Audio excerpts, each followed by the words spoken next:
The massive space station hung in the darkness like a silver spider web, its gleaming arms stretching out in every direction. Inside one of its many meeting rooms, Earth's ambassador Tom Reed stared at the glowing message floating above his desk. His hand shook slightly as he read it again. The aliens wanted a human fighter for their games, not just any games, but the famous Galactic Arena where the strongest warriors from 100 worlds competed for glory and honor. The prize: a seat on the Galactic Council for the winner species. "This is our chance," Tom whispered to himself. Humanity had been trying to join the Council for years, but the older alien races always found some excuse to keep them out. Too young, too aggressive, too unpredictable. There was always something wrong with humans. The problem was finding the right fighter. Earth had plenty of soldiers and athletes, but this wasn't just about winning fights. The chosen human would represent their entire species to the galaxy. Tom needed someone special. Jack Stone wasn't special, at least not in his own eyes. He spent his days working construction on Mars, helping build the new colonies. The red dust covered his boots and the worn safety helmet as he walked home from another long shift. Before this, he had been a soldier in Earth's special forces, but those days were behind him now. Or so he thought. The news about the Arena Challenge spread quickly through the solar system. Every government wanted to send their own champion. They held contests and tournaments, trying to find the perfect representative. Professional fighters and soldiers from around Earth competed for the honor. But Jack didn't participate in any of those contests. Instead, he walked straight into the Mars colony's administrative office one morning and asked to speak with the Earth officials. The secretary tried to turn him away, but Jack stood there patiently, covered in red Mars dust, until they finally let him in. Tom Reed had come to Mars personally to oversee the selection process. He looked up from his desk with tired eyes as Jack entered the room. "Another candidate?" he asked, not bothering to hide his exhaustion. "Yes, sir," Jack replied simply. He didn't boast about his skills or show off his muscles like the others. He just stood there, calm and steady, like the surface of a deep lake. "Why should we choose you?" Tom asked, expecting another speech about being the strongest or the fastest. Jack thought for a moment before answering. "Because I understand what we're really fighting for. This isn't about proving humans are the strongest. It's about showing them who we really are." Something in Jack's quiet confidence caught Tom's attention. He leaned forward, suddenly more interested. "And who are we, Mr. Stone?" "We're the ones who keep going when everyone else gives up. We're the ones who build homes on Mars and cities under the ocean. We're the ones who look at the impossible and say, let's try anyway. That's what the Council needs to see." The room fell silent. Tom studied Jack's face, looking for any sign of doubt or hesitation. He found none. Instead, he saw something he hadn't seen in any of the professional fighters or decorated soldiers, a pure and simple understanding of what this challenge really meant. 2 weeks later, Jack stood in the departure bay of Mars Station, carrying only a small bag of personal items. The sleek alien ship waited to take him to the arena, its strange curved hull reflecting the red Martian sunset. Tom handed him the official documents. "The Council representatives will meet you there. Remember, you're not just fighting for yourself." Jack nodded, looking out at the ship. "I know. I'm fighting for every human who ever looked up at the stars and dreamed of something bigger." As he walked toward the ship, a small crowd of his fellow construction workers gathered to watch. They weren't cheering or making speeches. They just stood there, covered in the same red dust as Jack, watching one of their own walk toward history. The ship's door opened with a soft hiss. Jack took one last look at Mars, at the half-built colonies and the dreams they represented. Then he stepped inside, ready to show the galaxy what humans were truly made of. The alien ship dropped out of light speed, and Jack's breath caught in his throat. Through the viewing window, he saw Centauri Prime for the first time. The entire planet seemed to glow with artificial light, and at its center stood the Arena Complex, a structure so vast it was visible from orbit. It looked like a giant metal flower with its petals spread wide, catching the light of 3 different suns. The landing was smooth, but Jack's legs felt shaky as he walked down the ship's ramp. The gravity here was slightly stronger than Earth's, and the air had a sweet, strange smell. A group of aliens waited for him at the bottom. They were tall, blue-skinned creatures with 4 arms each. One of them stepped forward. "I am Blue, master of the arena," it said in perfect English. "We were expecting someone bigger." The other aliens made clicking sounds that Jack realized was laughter. Jack stood straight, ignoring their amusement. "Size isn't everything," he said simply. Blue's upper set of arms made a dismissive gesture. "You come from a death world, human. Your planet's harsh conditions have made you tough, perhaps, but that means little here. You will compete in the lower ranks, where you belong." They led Jack through massive corridors filled with aliens of every shape and size. Some walked on tentacles, others floated in the air, and a few moved on so many legs they looked like living carpets. Every single one of them turned to stare at the human as he passed. His room was small and bare, with a hard bed and a window looking out over the training grounds. "Your first match is tomorrow," Blue informed him. "Try not to die too quickly. The crowd enjoys a good show." After they left, Jack sat on the bed and watched the alien fighters training below. They were incredible. Some could lift weights that would crush a car. Others moved faster than his eyes could follow. But Jack noticed something interesting. They all trained alone, each focused only on their own strength. A knock at his door surprised him. Outside stood a small alien with red scales and bright, intelligent eyes. "I am Red," it said quietly. "I clean the fighters' rooms, but I also watch. I have been here 20 cycles, and I see things others miss." Jack invited Red inside, curious. The small alien moved with careful grace, its tail helping it balance as it walked. "They think you are weak," Red said. "This is good. They will not see you as a threat. But I have studied Earth. I know what humans can do." "What do you mean?" Jack asked. Red's scales shifted color slightly, showing excitement. "Your kind builds cities in deserts, crosses oceans for fun, runs distances that would kill most species. You heal faster than anyone else here. You adapt. You endure. These are not small things." For the first time since arriving, Jack felt a spark of hope. "Will you help me?" he asked. Red nodded. "Watch the others with me. Learn their ways. Tomorrow you fight Green Scale in the lower arena. He is strong but proud. He will expect you to fall quickly." They spent hours watching the other fighters, with Red explaining each species' strengths and weaknesses. Jack learned that Green Scale's people came from a high-gravity world, making them incredibly strong, but also dependent on quick victories. They tired easily in long fights. That night, Jack couldn't sleep. The strange sounds of the arena complex filled his ears, roars, screeches, and the constant hum of machinery. In the distance, he could hear the crowd cheering for the night matches. Tomorrow, they would be cheering, or laughing, at him. He thought about Earth, about the construction workers on Mars who had watched him leave. They built impossible things every day, not because they were the strongest or the fastest, but because they never gave up.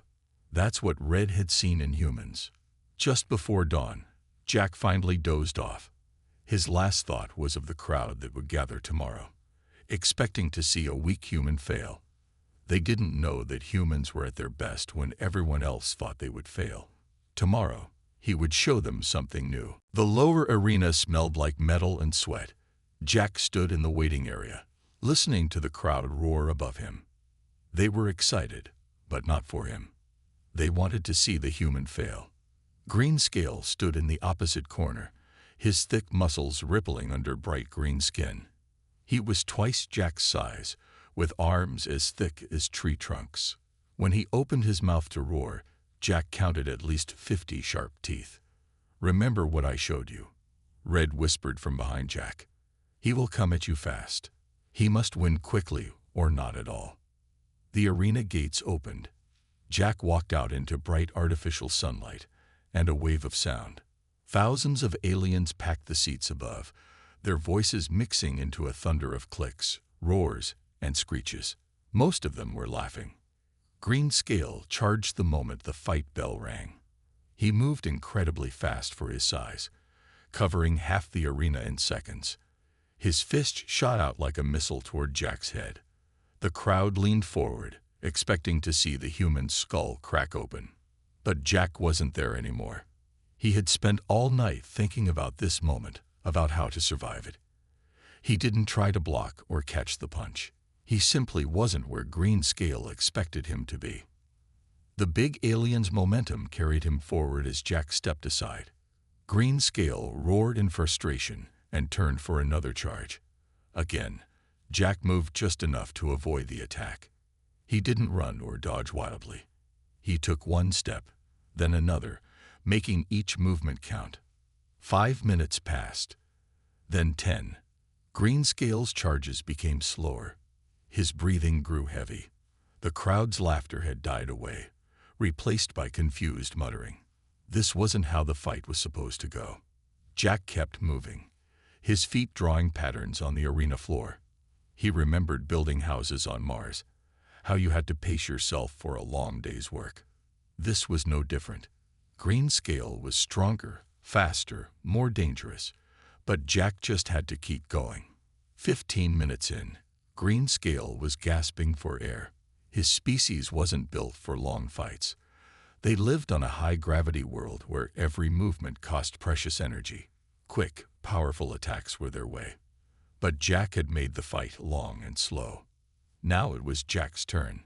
He moved forward for the first time, throwing quick, sharp punches at Green Scale's joints. The alien tried to counter, but his movements were sluggish. Jack slipped past his guard and struck again and again.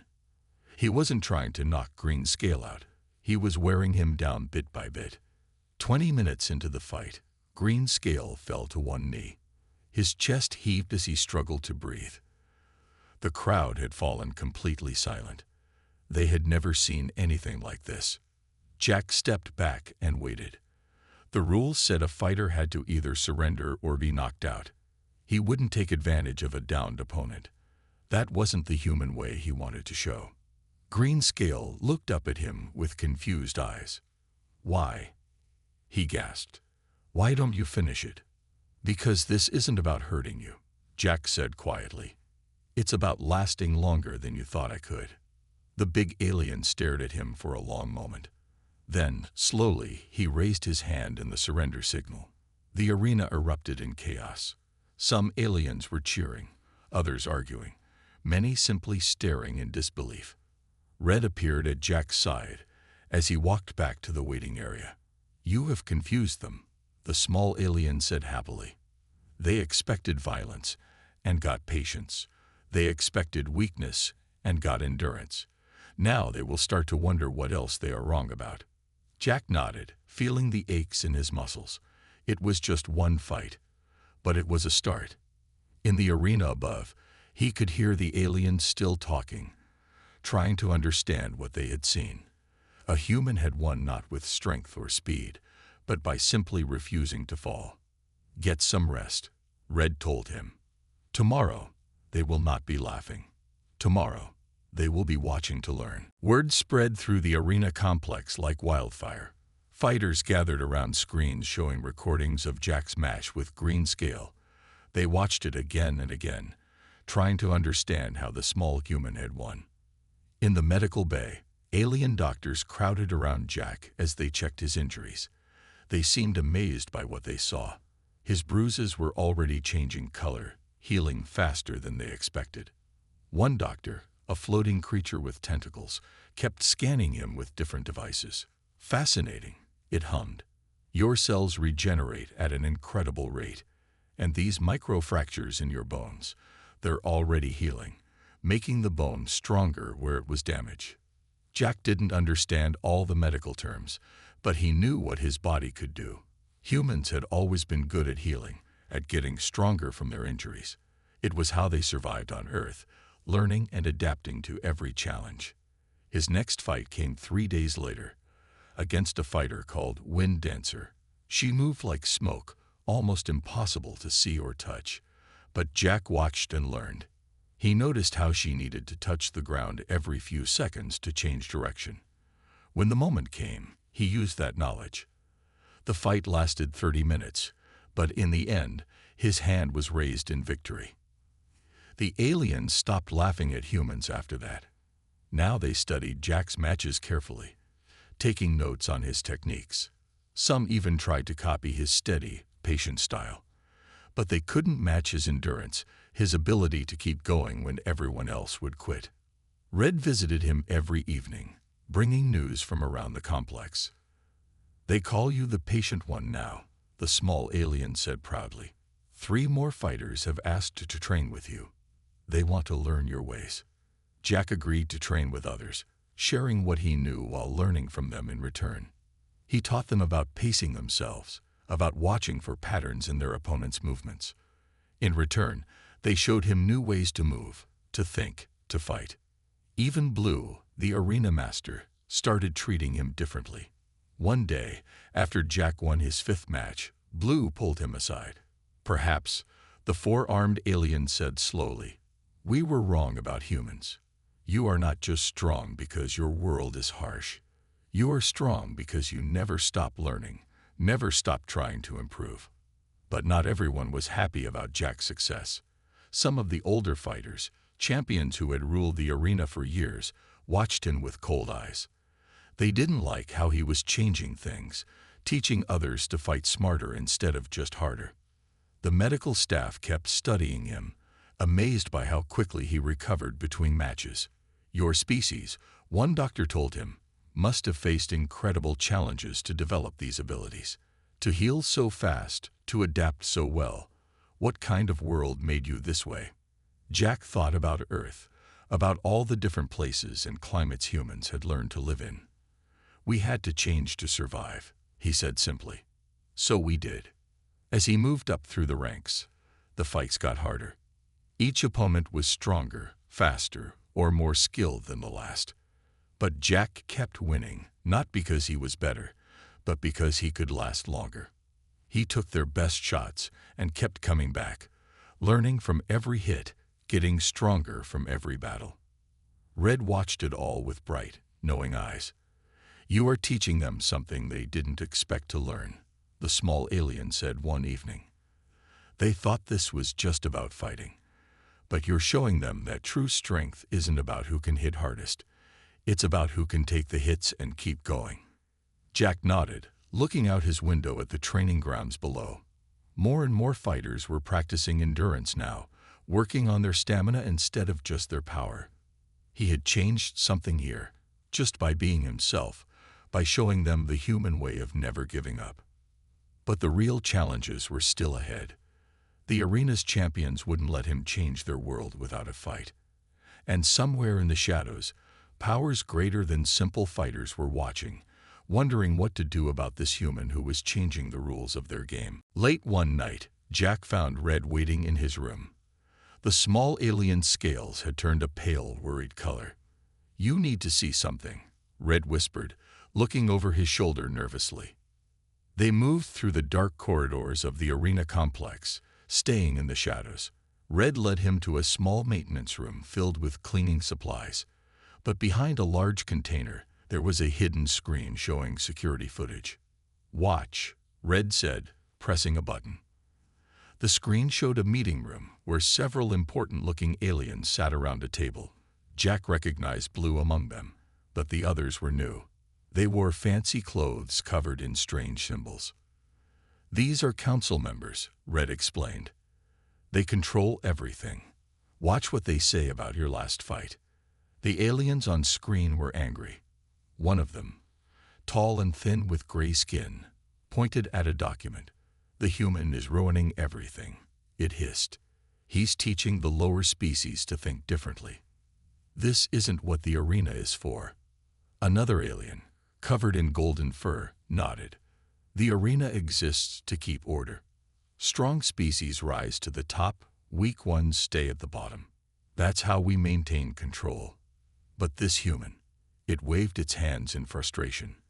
He's showing them that anyone can win if they try hard enough. Jack felt his stomach tighten as he watched. The arena wasn't just about fighting. It was about control. The council used it to decide which species deserved respect and which ones would be kept down. Winning fighters got their species a seat on the council, but only if they won the right way. There's more, Red said quietly, changing to another video. This one showed medical staff injecting something into fighters before matches. But these weren't normal medical treatments. The fighters who got these injections either became incredibly strong or completely weak, depending on who they were fighting. They fixed the matches, Jack said, understanding now. They decide who wins and who loses. Red nodded sadly. They'd been doing it for years. Species they don't like never win, no matter how good their fighters are. Species they want to control get just enough victories to keep them hoping, but never enough to gain real power. The next video made Jack's blood boil. It showed his own medical checks and the doctors discussing how to handle them. They had tried to give him weakening injections, but his human biology processed them too quickly. They couldn't control him like the others. "Why show me this?" Jack asked, though he already knew the answer. "Because you're getting too close to the top ranks," Red said. "Soon you'll fight for a council seat. They won't let you win fairly, and they won't be able to stop you with their usual tricks. They'll try something worse." Jack thought about all the fighters he'd trained with, all the species who had started to believe they could be more than what the council said they were. If he lost now, or if he won by cheating, all that hope would die. "There's something else," Red added, showing one final video. It revealed the council's biggest secret. They had been keeping Earth out of the council on purpose. They were afraid of humans, afraid of how quickly they adapted and learned. They thought humans would change everything if they got too much power. "What are you going to do?" Red asked. "If you expose them, they might kill you. If you play along, they'll give you whatever you want." Jack stared at the screen, watching the council members plot and scheme. He thought about Earth, about Mars, about all the times humans had faced impossible choices. They had never won by playing someone else's rigged game. "I'm going to keep fighting," he said finally, "but not just for Earth anymore. For every species they've kept down. And when the time comes," he smiled grimly, "I'm going to show the whole galaxy what their precious council really is." Red's scales brightened slightly. "They'll come after you with everything they have." "Good," Jack said quietly. "Then everyone will see what humans do when the odds are against them.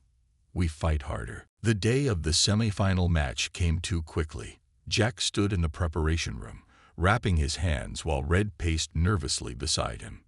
Through the walls, he could hear the crowd chanting, "Mountain, mountain." "The mountain hasn't lost a fight in 5 years," Red said, scales flickering with worry. "They made him in a lab. He's not natural." Jack nodded. He had watched videos of the mountain's fights.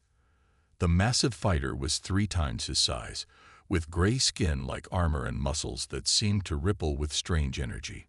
No one had ever lasted more than 10 minutes against him. Blue entered the room, all 4 arms moving in agitation.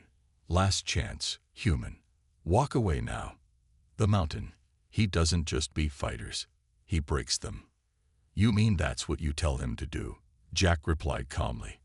"I know about the injections, Blue. I know about all of it." The arena master's skin darkened. "Then you know you cannot win. The council has already decided." "Maybe. But they haven't met many humans, have they?" The walk to the arena felt longer than usual. Jack could feel eyes watching from every shadow. The council members would be in their private boxes above, waiting to see their champion destroy the troublesome human. The mountain waited in the arena.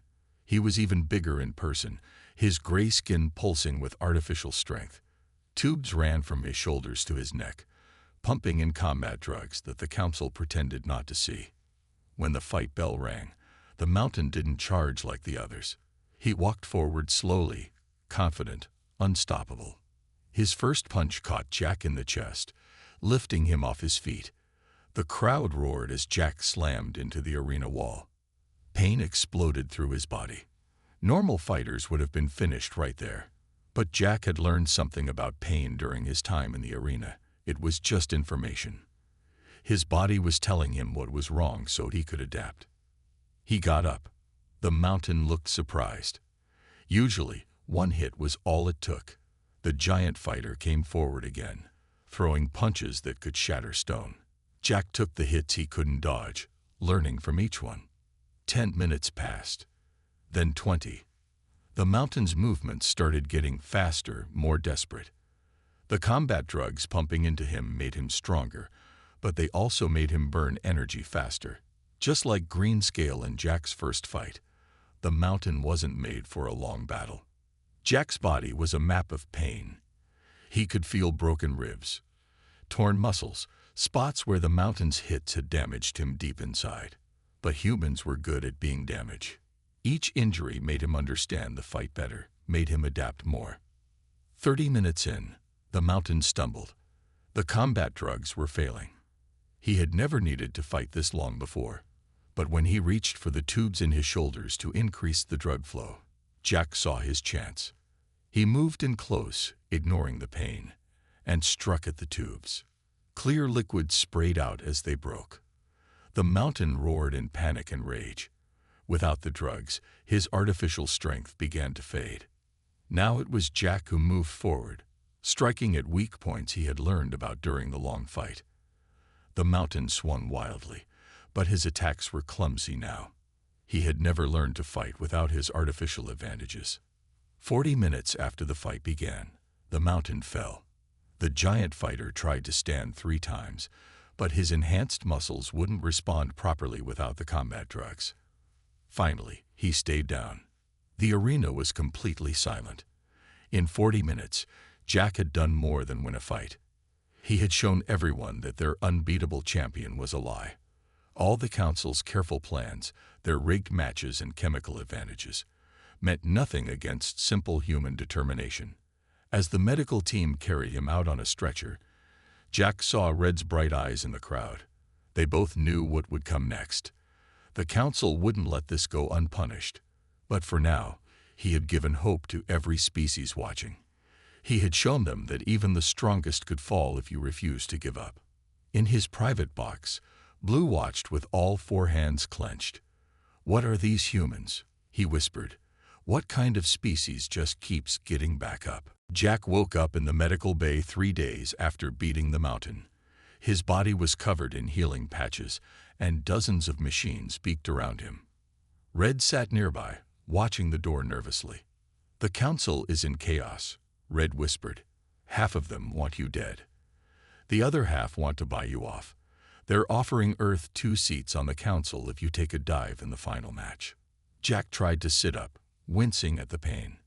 His ribs were still healing, and his left arm felt heavy. "Who's my opponent?" "Does it matter? They'll make sure you lose if you fight, or they'll make you disappear if you win." Red's scales turned dark with fear. "You've done enough, Jack. No one would blame you for taking the deal." But Jack was looking at something else, a small data chip hidden in Red's cleaning supplies. "What's that?" Red picked up the chip with shaking hands. "I've been collecting evidence for years. Every fixed fight, every rigged match, every species they've kept down. It's all here." The small alien looked at the chip sadly. "But there's no way to share it. They control all communications in the arena." Jack smiled for the first time since waking up. "Not all of them. The final match is broadcast live to every species in the galaxy. No delays, no censorship. The council promised that centuries ago." Understanding lit up Red's eyes. "You want to expose everything during the final fight. They'll try to stop the broadcast. They can't. Too many people watching. Too many questions if they cut it off." Jack stood up slowly, testing his legs. "We just need to get the chip's data to the arena's main screens." The next few days were a blur of preparation. Jack trained as much as his healing body would allow, but his real focus was on their plan. Red knew every maintenance tunnel in the arena complex, every secret path and hidden access point. The morning of the final match came bright and cold. The arena was packed fuller than ever before. Billions more watched on screens across the galaxy. Jack's opponent was a fighter called Star Killer, known for ending matches in seconds with devastating energy attacks. Just before entering the arena, Jack pressed the data chip into a small port near the main broadcast controls. Red had shown him exactly where to find it. Now they just had to wait for the right moment. The fight began explosively. Star Killer lived up to his name, firing blasts of energy that lit up the arena. Jack dodged and weaved, letting the crowd focus on the spectacular display. But his eyes were on the giant screens above the arena. 10 minutes into the fight, the screens flickered. Suddenly, they showed something very different from the match. Years of secret footage played for everyone to see. Council members arranging fixed fights, doctors injecting fighters with drugs, species being cheated out of their rightful victories. The crowd's cheering turned to shocked silence, then angry roars. Star Killer stopped attacking, staring at the screens in confusion. In their private boxes, council members jumped to their feet, shouting orders that no one listened to anymore. "This is what the arena really is," Jack shouted, his voice carried by the arena's speakers to every viewer in the galaxy. Not a test of strength, but a way to keep power in the hands of a few. They've been lying to all of us. Guards rushed into the arena, but it was too late.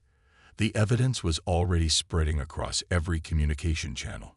Species that had been kept down for generations were rising up, demanding answers. In the chaos, Red appeared at Jack's side. "You did it," the small alien said proudly. "You changed everything." Jack watched as the old council members were led away by their own security forces.